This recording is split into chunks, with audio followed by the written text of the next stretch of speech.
El bicentenario de la independencia de Colombia nos lleva a pensar y considerar que fue un proceso que tiene dos fechas como referentes muy importantes: el 20 de julio de 1810 y el 7 de agosto de 1819. Pero tenemos un antes y un después. En ese antes tenemos que considerar lo que se llama el tiempo de la Ilustración, todas aquellas ideas que vinieron a renovar el pensamiento político y social del mundo occidental. Esas ideas que impulsó Antonio Nariño y que llevaron a que se diera el grito de independencia.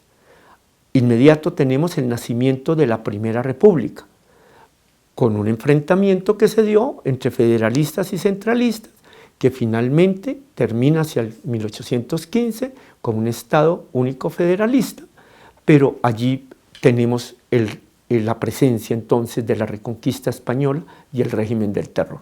Se hace necesario organizar un ejército para enfrentar a ese ejército español que vino a retomar el dominio, y entonces se da el triunfo en la campaña libertadora, coronado en la batalla de Boyacá. Y entonces viene la constitución de esa Segunda República.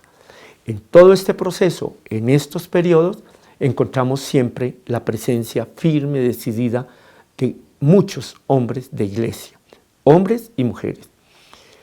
Hombres como Fray Diego Padilla, en todo ese tiempo de la Ilustración y hasta llegar al grito de independencia. Él mismo suscribe el acta que se firma en aquella ocasión. Hombres como Fernando Caicedo y Flores, que hace parte también de toda esta gente que está en el desarrollo de la independencia, en esa Primera República, en la primera Constitución. Él la suscribe y él es el que promueve a Nariño para que sea general de los ejércitos. Esto le cuesta el destierro, pero no solo el destierro, la cárcel, y va prisionero a España. Habrá de regresar después de 1820 y será el primer arzobispo de Bogotá. Pero también en la propia campaña libertadora, los capellanes, Fray Ignacio Mariño, por ejemplo, y luego en la Segunda República, de inmediato, hombres de iglesia al frente de la ciencia, al frente también del conocimiento, de la educación, todos aportando a esa construcción de nación que se da con este proceso definitivo, y en el cual la mujer, también la mujer religiosa desde los conventos, estuvo apoyando en manera firme, decidida, y que resultó supremamente beneficiosa a todos estos patriotas que de una y otra manera sumaron voluntades para poder alcanzar una independencia absoluta.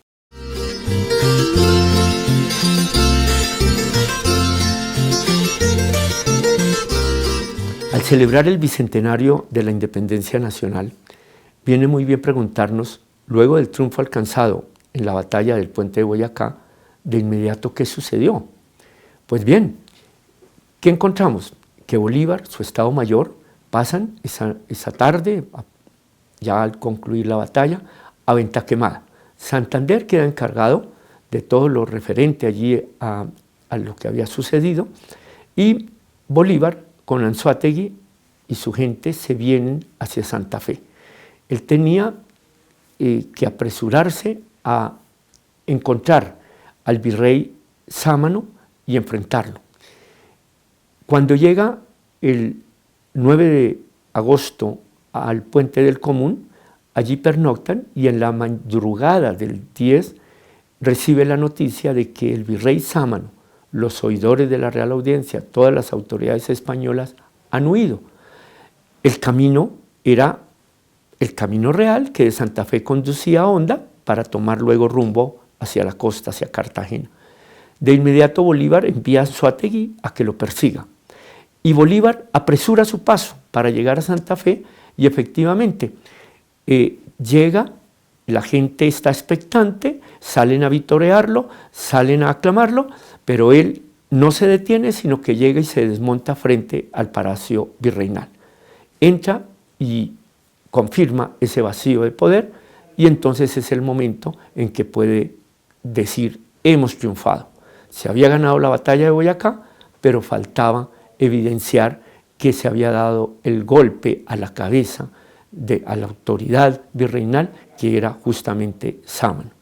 Estamos entonces hablando del 10 de agosto de 1819. De inmediato Bolívar se apresta a organizar el Estado, los asuntos de esta república que acaba de rescatarse, y pendiente de todos los aspectos, no olvida aquellos de la fe.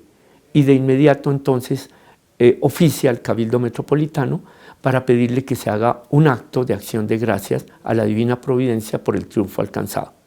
El Cabildo Metropolitano considera de inmediato esta solicitud y se programa para el día 15, que resultó ser domingo, el día de la Asunción, que era una de las fiestas religiosas más importantes de Santa Fe, pues esta Eucaristía y este solemne Te Deum se realizan en la Capilla del Sagrario, donde está presente el libertador Simón Bolívar con todo su Estado Mayor, y allí entonces manifiestan este sentido agradecimiento al Creador por haber permitido alcanzar la victoria luego de tantos tropiezos y tantas dificultades que se tuvieron desde 1810 y hasta poder concluir esta campaña libertadora de la Nueva Granada.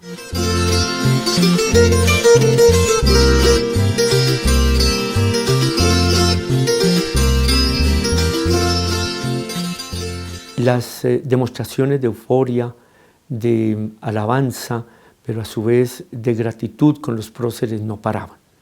En medio de ello vino el pensar por todos aquellos que habían ofrendado su vida.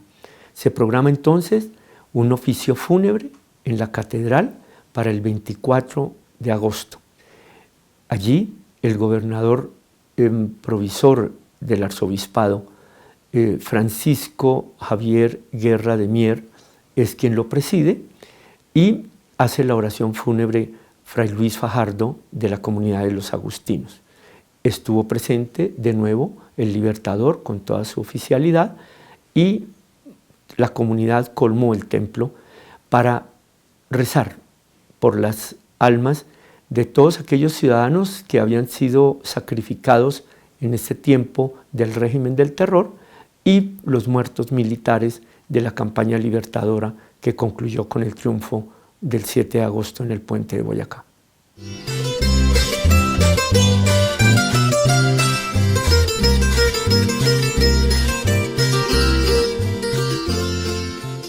Había transcurrido un mes desde la batalla de Boyacá. Todo avanzaba en esa organización del Estado. Bolívar ya encargado a el general Santander para ponerse al frente del gobierno de la Nueva Granada, y ya era previsible que en algún momento él se retiraría para dirigirse a Angostura.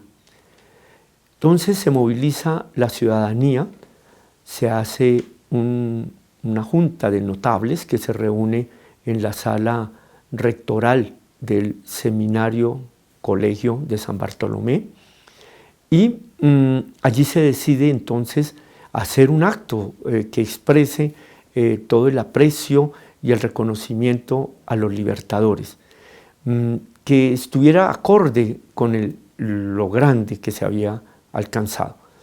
Es así entonces como se programa para el 18 de septiembre hacer la celebración del triunfo. Un primer desfile militar, a la cabeza del cual estuvieron Bolívar, Santander, Anzoátegui. Luego un solemne Te Deum en la catedral, donde volvió a darse gracias al Creador por estos triunfos, y luego se pasó a la Plaza Mayor, donde hubo todo el programa, podríamos decir, de la parte civil. Allí se declararon libertadores de la Nueva Granada, allí se entregó por primera vez la Cruz de Boyacá, allí se le entrega a Bolívar una corona de laurel, que él pasa a las sienes de Santander, él se las pasa a las de Anzoátegui, y luego es lanzada a a la tropa, cuando Bolívar les dice: este triunfo es de ustedes, y hubo toda una celebración grande que terminó con música, con baile, para expresar ese gran sentimiento en el cual siempre estuvo presente la manifestación de fe, tanto desde la parte en que se consideraba de lo litúrgico, como aquello que, salido de la religiosidad popular, reclamaba la gente. Y es así entonces como Bolívar, ya henchido de triunfo, se dirige a Angostura, donde habrá de ratificarse estas manifestaciones que se habían dado en Santa Fe.